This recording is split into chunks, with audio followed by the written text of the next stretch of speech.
Saludos, alumnos de farmacología. Es una oportunidad de poder ingresar a su casa o al lugar donde se encuentren para poder compartir la parte de farmacología, continuando con las clases en la universidad. Vamos a hablar en estos tiempos sobre lo que es farmacodinamia. En el libro de farmacología de Velázquez hay dos definiciones muy cortas pero importantes. Farmacocinética, lo que el cuerpo le hace al fármaco. Y farmacodinamia, lo que el fármaco le hace al cuerpo. Acá quiero hacer hincapié cuando usamos, por ejemplo, un alprazolam, ¿qué le ocasiona a la persona? Le da sueño, lo relaja. A eso se refiere la farmacodinamia. Como definición de farmacodinamia podemos decir que es el estudio de los efectos bioquímicos, celulares, fisiológicos de los fármacos y sus mecanismos de acción. Para ello saber los lugares de acción de los fármacos y las estructuras que actúan como dianas de la acción de los fármacos pueden ser canales iónicos asociados a voltaje. Puede ser de sodio, de cloro, de calcio, de potasio. Receptores, enzimas o transportadores como la bomba de sodio y potasio. Cuando hablo de canales iónicos como lugar donde actúan los fármacos, es bueno clasificarlos. Activados por voltaje,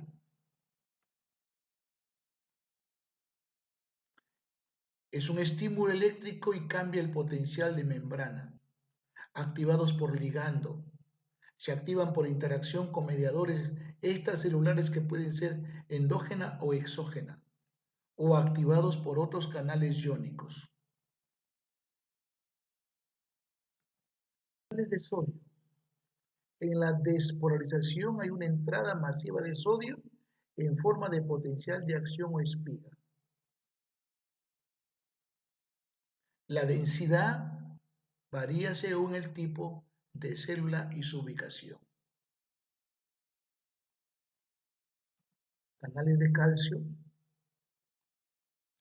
son activados por cambios potenciales. Su actividad es regulada por varios mediadores en el músculo cardíaco, músculo liso, células endocrinas, células nerviosas, células gliales, etc. Canales de potasio varían según la cinética, la dependencia de voltaje, conducta, modificado por diversas sustancias. Canales de cloro, complejo GABAérgico, y el lugar donde actúan los anestésicos generales, las benzodiazepinas, la picrotoxina, etc.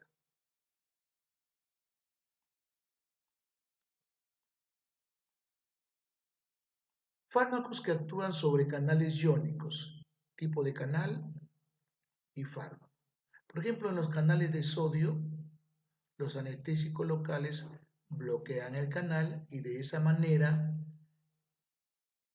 bloquean la génesis del dolor.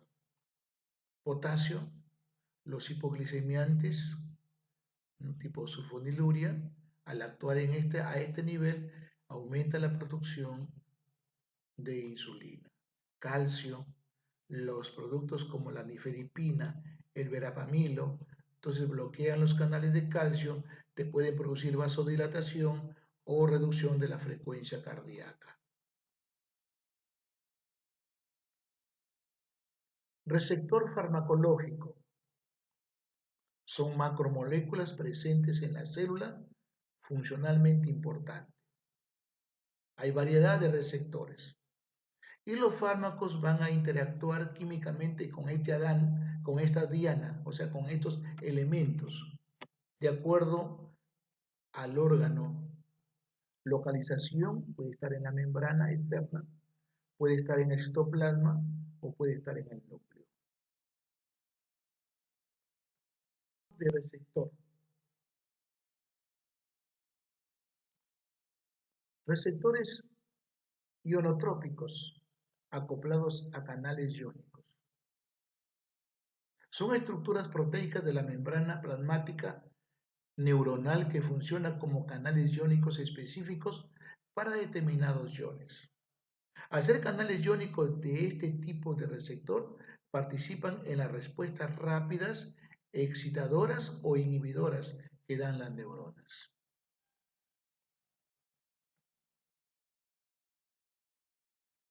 Dentro de los receptores acoplados a canales iónicos tenemos los activados, por ejemplo, el GABA, el receptor nicotínico. El GABA regula el sistema nervioso central. La acción depende de qué tipo de receptor GABAérgico se activa. Puede ser el GABA, puede ser las benzodiazepinas, barbitúricos, etc. Apertura del canal de cloro, ingresa el cloro e hiperpolariza la neurona y produce ansiolisis, sedación, hipnosis, anestesia, etc.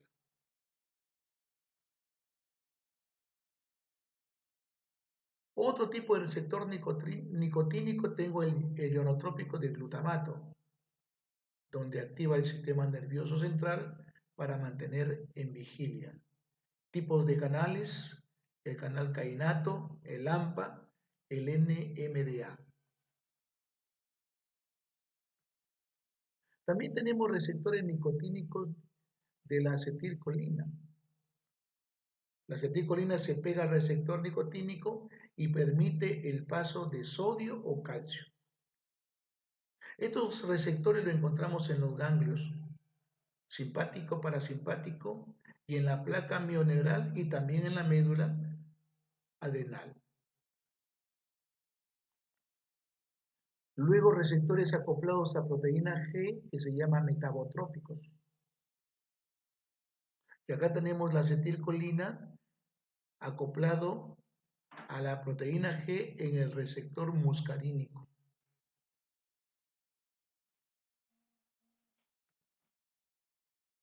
Tipos de proteína G. Proteína G estimuladora o estimulante. El ligando llega al receptor que está unido a la proteína G estimulante. Se activa la enzima adenisiclasa. El ATP pasa a AMP cíclico. Se activa la proteína quinasa A. Se fosforilan otras proteínas que activan los canales de calcio y aumentan el calcio intracelular.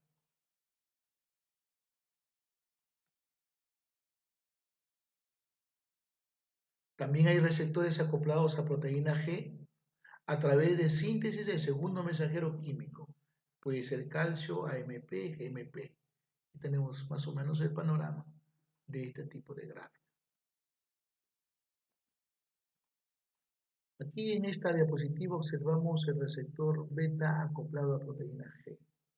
Acá tenemos el receptor, la proteína G, las subunidades y la enzima adenisiclasa.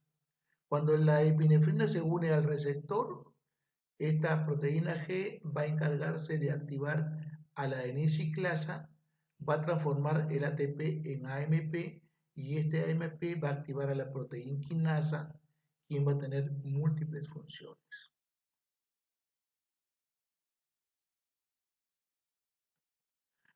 Tenemos el receptor alfa acoplado a proteína G, también las proteínas. Cuando se produce el estímulo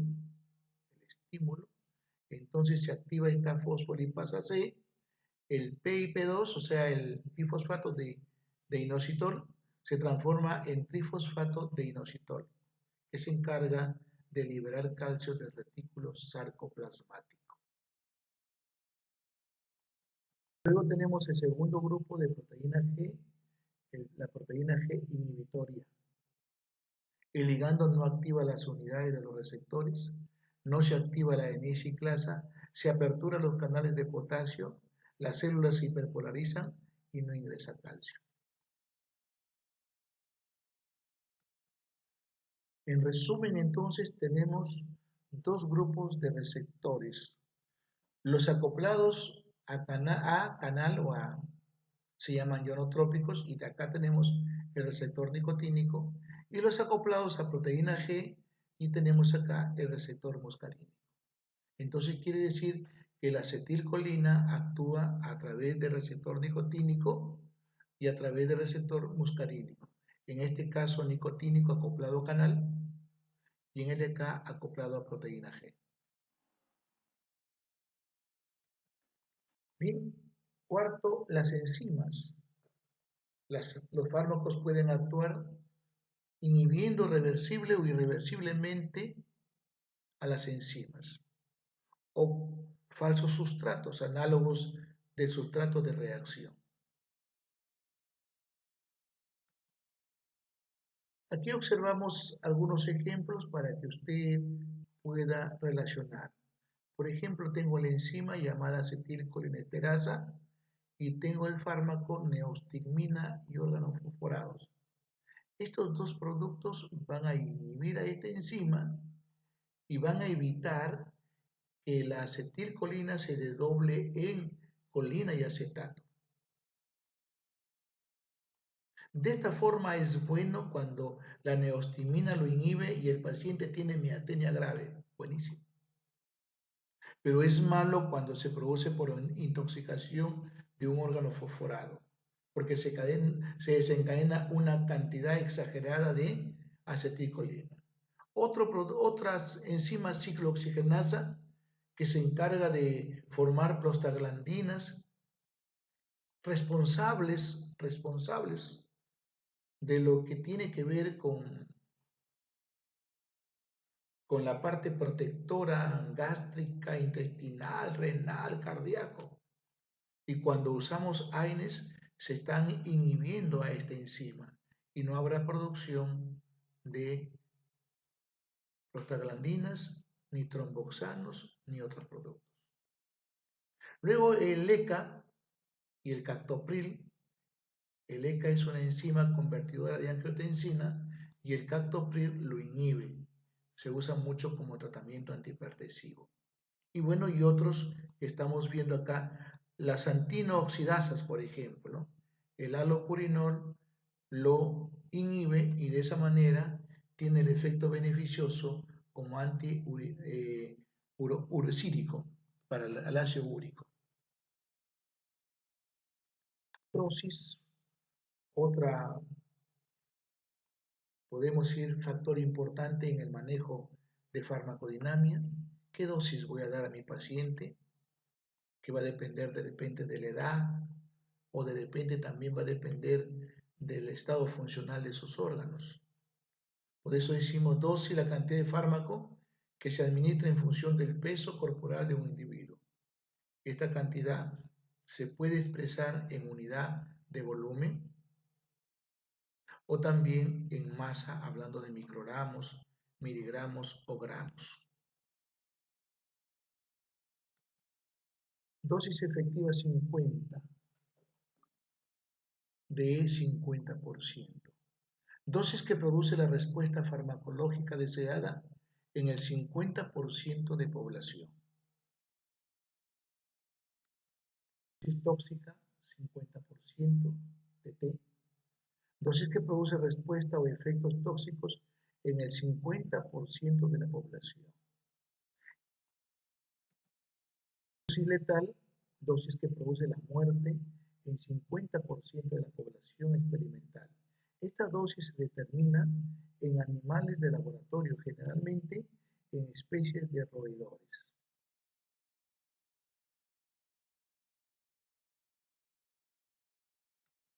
Luego tenemos otros términos como son el índice terapéutico o IT, constituye una medida de margen de seguridad de un medicamento. Se expresa numéricamente como una relación de dosis letal 50 sobre dosis efectiva 50.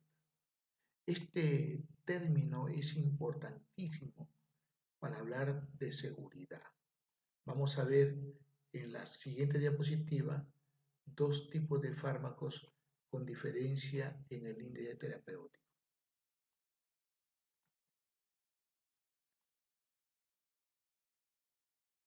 Ya lo hemos repetido entonces, índice terapéutico, dosis letal 50 sobre dosis efectiva 50. Y ejemplo, tengo acá la warfarina, que tiene un índice terapéutico muy estrecho, por eso hay que tener siempre mucha cautela con la dosificación, porque fácilmente nos podemos ir hacia la toxicidad. La penicilina, que tiene un índice terapéutico más amplio, entonces nos da más versátil para poder manejar a nuestros pacientes. Ventana terapéutica consciente entre la concentración máxima efectiva no tóxica y la concentración mínima efectiva. Se estima que debe realizarse el seguimiento de dosificación de los pacientes que reciben principios activos con una ventana terapéutica igual o menor de 2. Ojo, dice hay que hacer un seguimiento cuando esta ventana es igual o menor de 2. El margen terapéutico es la relación entre la máxima dosis tolerada o también tóxica y la dosis terapéutica. En farmacología clínica se emplea como equivalente a índice terapéutico.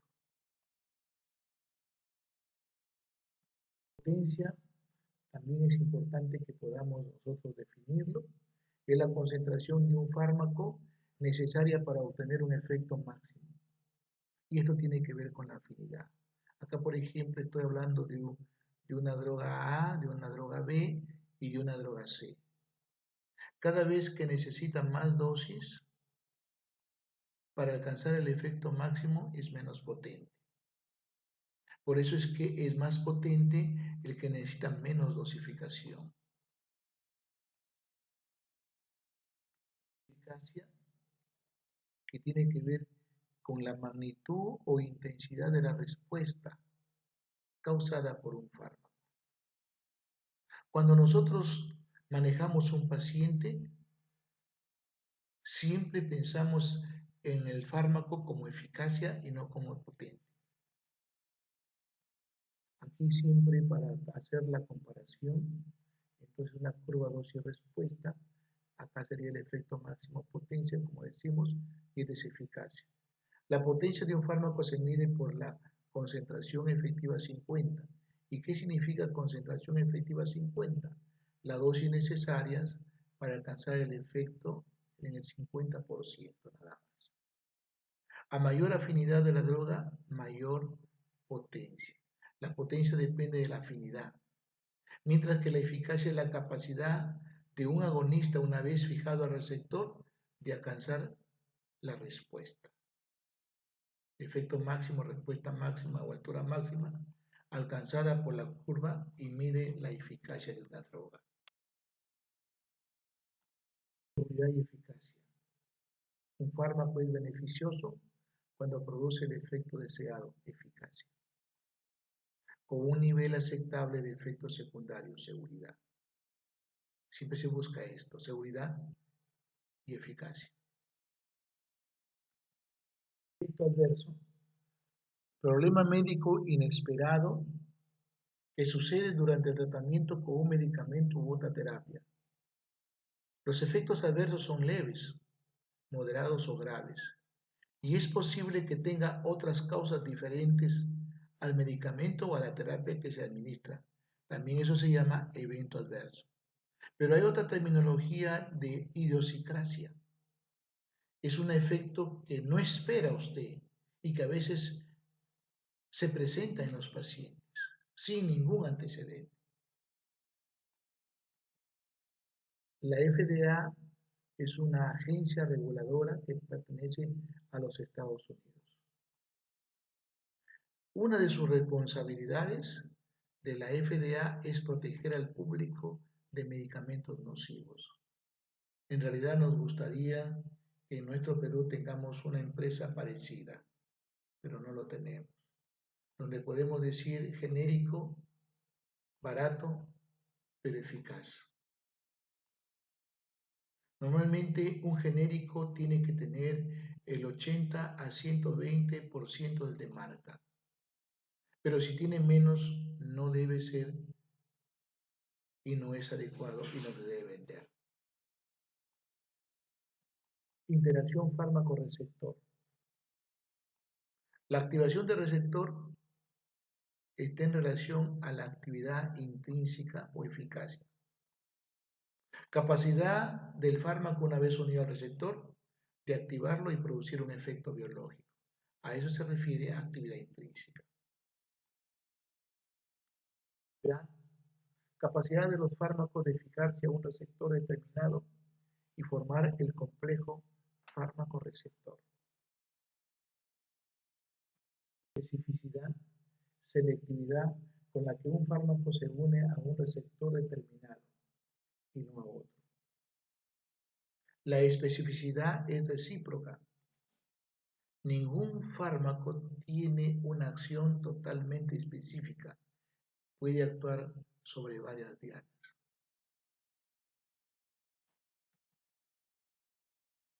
Cuando hablo de interacción fármaco-receptor, tengo que saber si esta unión es mediante un enlace reversible o irreversible. Tolerancia es la disminución del efecto de un fármaco luego de la administración crónica. Se refiere en el lapso de días a semanas, teniendo que aumentarse la dosis para obtener el efecto inicial. Esta tolerancia puede ser por mecanismos farmacocinéticos, inducción enzimática, ejemplo warfarina o fenobarbital. La warfarina se usa como anticoagulante para evitar las trombosis periféricas y pulmonares. Pero ¿qué ocurre si el paciente recibe fenobarbital? Entonces no va a tener una seguridad de decir que está protegiéndolo. Mucho cuidado. Farmacodinamia es la modificación del nivel de receptor o alteraciones de la membrana. Ejemplos, morfina o derivados opioides. Tengo taquifilaxia, otro término muy importante. Disminuye la respuesta de un fármaco luego de la administración repetida en periodos cortos de tiempo. Se refiere en minutos a horas. Ejemplo, algunas aminas administradas en cortos intervalos desarrollan tolerancia aguda o taquifilaxia, dobutamina, noradrenalina, habiendo que aumentar la dosis. Desensibilización y taquifilaxia. Describe la pérdida de eficacia de un fármaco cuando se administra en forma continua. Por ejemplo, alteraciones de los receptores. Cuando las personas inhalan el salbutamol en forma permanente, los receptores beta 2 comienzan a desaparecer. Entonces necesitas aumentar la dosis o usar un fármaco adicional. Agotamiento del mediador, aumento del metabolismo del fármaco por inductores, expulsión del fármaco de la célula, etc.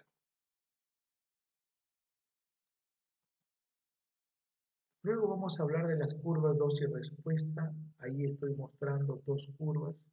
Una curva llamada hipérbola, que es la que usan de preferencia en lugares de experimentación o lo que se llama, ¿no?, a nivel de laboratorio in vitro. Y esta es la simoidea que usamos en con el paciente o en la clínica. Pero las dos tienen que ver con la dosis o una respuesta, dosis-respuesta. Hay dos curvas dosis-respuesta, la gradual y la cuantal, con la única diferencia que la gradual depende de modo individual y mientras que la cuantal depende de la población. Por eso cuando hablo de una curva dosis-respuesta gradual, mide la magnitud del efecto, que es la respuesta de un individuo frente a dosis variables, mientras que la cuantal mide el número de casos, población, es la respuesta de una población frente a diferentes dosis. Mide la frecuencia con que una dosis produce respuesta. Interacción farmacológica-receptor. Aquí estamos introduciendo lo que son agonistas y lo que son antagonistas. Los agonistas aloestéricos y los antagonistas aloestéricos. Por ejemplo, acá tengo un receptor donde actúa un agonista y un antagonista. Ellos compiten por este receptor. Y tengo un agonista aloestérico y un antagonista. Por ejemplo, si estoy dando un agonista aloestérico, se une a este receptor y permite que este tenga más afinidad. Al revés, si es un antagonista aloestérico, se une y evita que tenga efecto.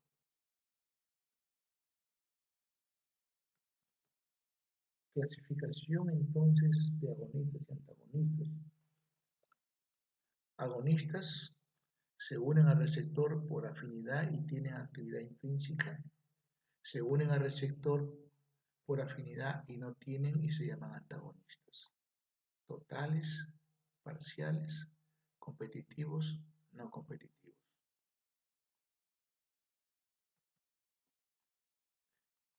Si el fármaco se une al receptor y genera una respuesta, se llama agonista. Si el fármaco se une al receptor y no hay respuesta, se llama antagonista. Una gráfica, una diapositiva para mostrar la descripción: agonista puro, parcial y antagonista. A es un agonista puro, B y C agonistas parciales, y la D es un antagonista. Tiene afinidad, pero no hay respuesta.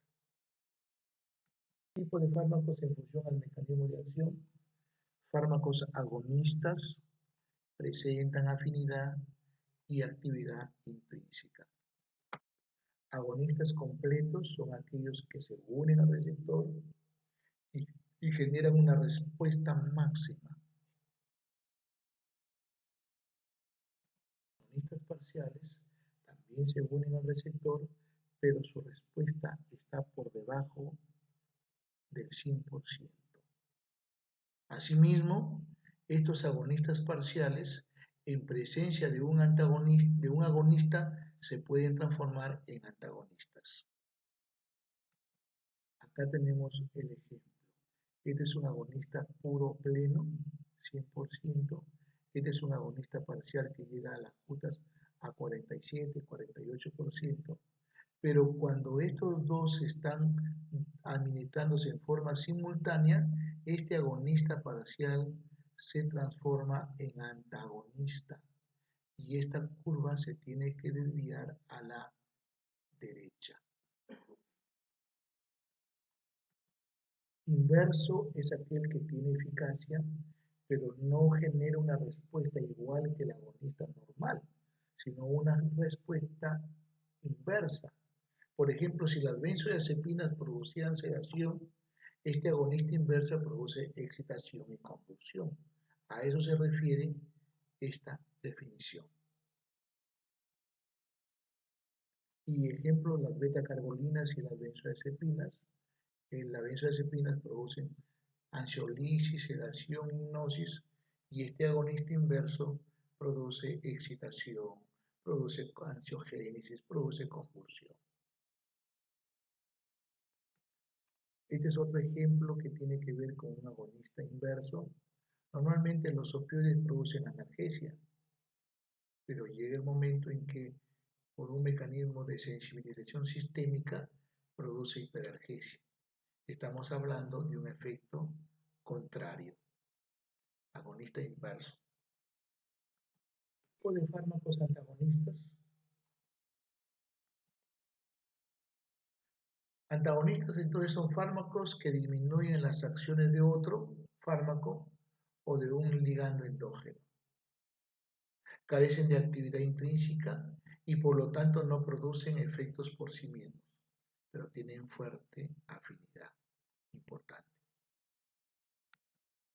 Antagonismo químico y fisiológico.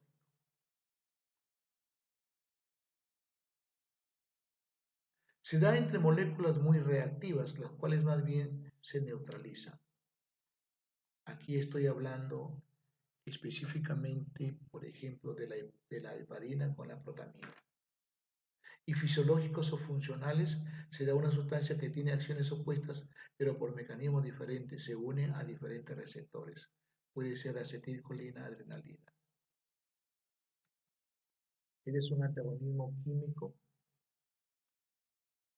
Aquí tengo, por ejemplo, lo que reduce la absorción del carbón animal o vegetal, la, la precipitación, etc. Lo mismo acá, es el mismo, pero en cuadrito. Luego, antagonismo fisiológico. Un antagonista puede actuar entre un receptor completamente independiente, iniciando efectos que son funcionalmente opuestos al del agonista. Un ejemplo clásico es el antagonismo por epinefrina y histamina. La histamina produce broncoconstricción y la epinefrina produce broncodilatación. Luego tenemos antagonismo farmacológico, puede ser farmacocinético o puede ser farmacodinámico. Entonces, es importante analizar si es en la absorción, en la distribución, metabolismo, excreción, o si es en el sitio de acción, eficacia o actividad, etc. Un fármaco reduce la presencia del otro en su lugar de acción, por lo tanto reduce la capacidad para actuar. Puede ser consecuencia de una reducción en la absorción y distribución o de un aumento del metabolismo o de la eliminación. Por ejemplo, para absorber el carbón, según el fármaco, evita la absorción, carbón vegetal, en caso de intoxicación por morfina y digitalicos.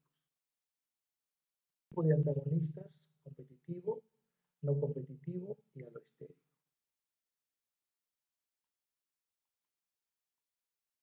Vamos a ir desarrollando la 3, etc.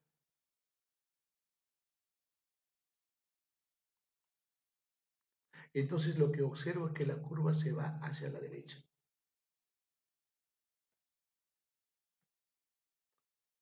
Antagonista competitivo reversible. Observe siempre la curva se va hacia la derecha. Significa que la concentración efectiva 50 se va a la derecha también. Muy frecuente e importante, mayor concentración del agonista necesaria para desplazar al antagonista.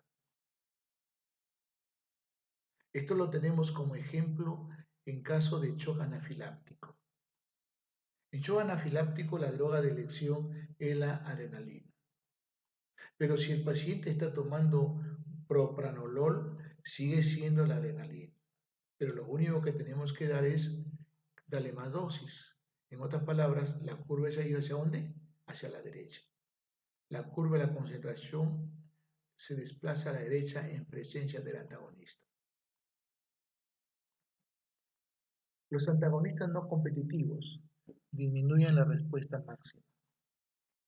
Observe, no tienen la respuesta máxima, están más pequeños. No altera mayormente la concentración efectiva 50. Esta concentración efectiva 50 no cambia. El antagonista se une al receptor de manera irreversible, enlace covalente, o bien lo destruye. No es reversible cuando yo aumento el agonista. En otras palabras, en este tipo no competitivo, lo que se modifica es la eficacia.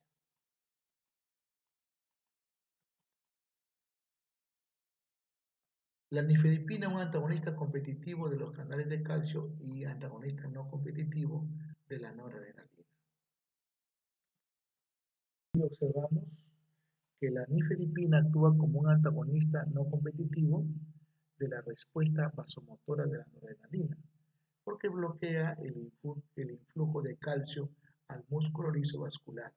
La nifedipina no interfiere con el receptor adrenérgico, sino actúa en un sitio distal al receptor y no hay competencia con la noradrenalina. Esto se llama antagonismo no competitivo.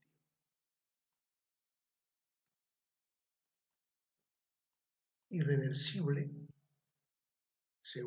el antagonista se une al receptor de manera irreversible, reduce la cantidad de receptores disponibles para el agonista y no va a revertirse así aumente la concentración del agonista.